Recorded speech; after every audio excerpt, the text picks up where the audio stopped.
He's so handsome. Happy Monday, y'all. We're going to talk about Sunday night's episode Now, which is a great title for an episode where nothing is really going on, involving the herd. Again, this is another kind of low-key character building episode, which is good because the show needs it.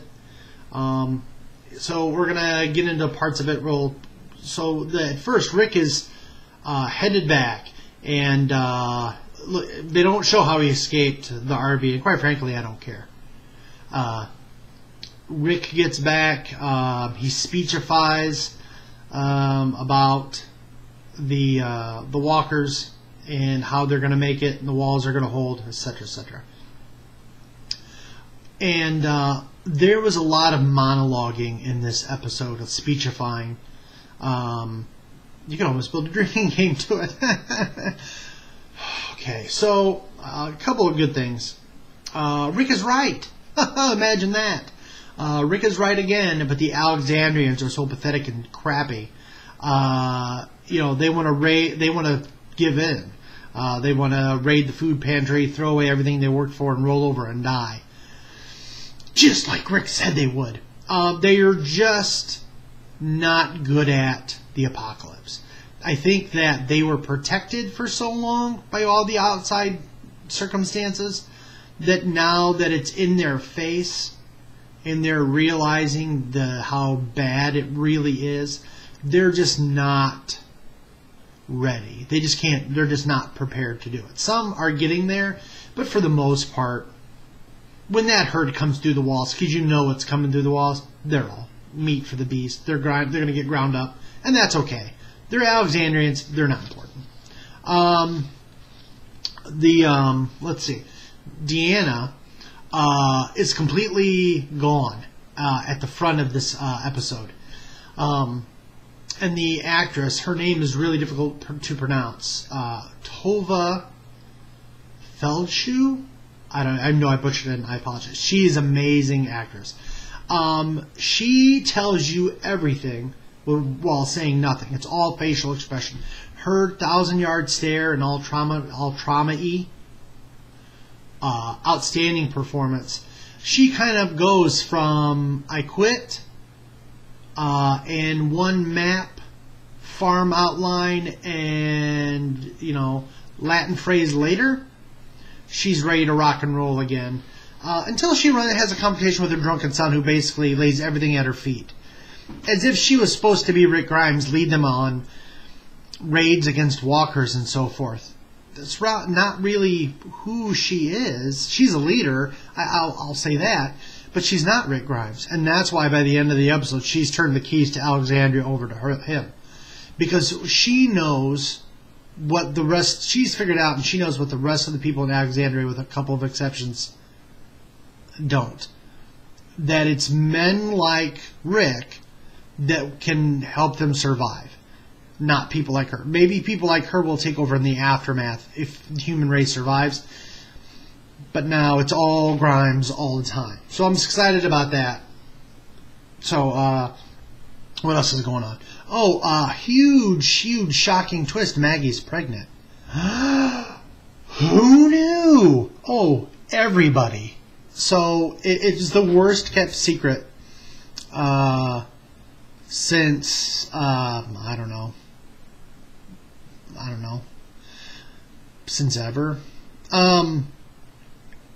Maggie's all, gearing up with her flashlight tricks to escape the horde to go find Glenn. Aaron is going to help her out because he feels guilty, and he confessed to the town how it was his pack that led the wolves there, blah, blah, blah, blah, blah. Okay. So they try to escape through the sewer. There's a sewer underneath Alexandria, apparently. And they run into two of the coolest walkers they've had on the show. Now, they're not my all-time favorite, because to me, personally, the walkers that really gave me the heebie-jeebies was the burning walkers. They were all blackened and still smoldering, and all burned up. Oh, terrible. But they were great. And I'm not going to question the logic of something rotting away in the water for a year and a half, maybe, to where there's nothing but bones and some meat, them still having enough viable brain tissue to continue. That's not for me to say. I'm not a writer on the show. But the mossy, sewer zombies were fantastic. And Maggie forgets how to fight walkers, so Aaron can help her out and they can bond, which I don't like. Really, Maggie should have dispatched hers walker and then took the other walker out and bailed Aaron out. Really, but at the end they can't get out of the sewers, and she's kind of resigned to the fact that if Glenn is alive, he'll make it back to her, I guess. And Aaron makes a comment like, hey, Aaron's a good name for a boy or a girl. Oh yeah, let me name my kid after the guy that led the wolves here and have had a bunch of innocent people murdered. Awesome. Aaron's fine. I just think it's douchey writing. I didn't care for it. I'm checking my notes, y'all. Checking my notes. Checking the time. Checking the notes. Let's see. Okay, so we got a couple of smoocherinos exchanged. Tara and the new doctor. The doctor lets her guard down and kisses Tara because she thinks everybody's going to be dead. But Tara, who really has been through the ringer from governor to where she is now and has survived, is still a believer in the Grimes regime and that they're still alive. So that's okay. And then Rick kisses Jesse. Woo-hoo, boy, oh boy.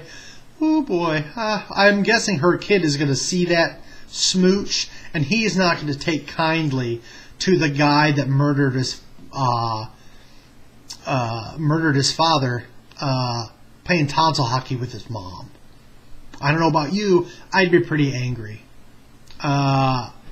I would do something terrible to somebody. Pretty sure that kid is well on his way because he's a duplicitous little snot. And apparently Carl can't throw a punch because he kind of arm shoved him off me. And when they were talking about going after Enid, why would you go after Enid? Enid's all messed up. Anyway, none of that's important. None of it's important. Next week, overall, the episode was okay. It wasn't anything fantastic. It was okay. Next week, it looks like it's the Glenn, Sasha, Abraham hour. The preview shows Daryl all beat up and bleeding and tired and his bike not running. I'm guessing their part of the lead the herd away thing went off the rails. So we'll see where that ends up. Glenn, still dead. Now, I can't avoid everything on the internet. I know there's some stuff floating around that shows Glenn alive with other characters they plan on introducing later. It's very possible that Glenn is alive. Sure, they could do it. I think it's cheap. Again, it's cheap, but they still could do it. If they do it, it's money. That when they introduce Negan, he's done. It's money. So don't be surprised if Glenn lives only to be murdered horrifically in front of everybody in the final moments of the finale. So just throwing that out there. If you've enjoyed this review, please like it. Subscribe to my channel and share it with all your friends. And then Friday I'll be doing my normal Q&A with Allie, and we're going to have a special episode. It's going to be a lot of fun. So, until next time, YouTube peeps, jiggy jiggy jar jar do.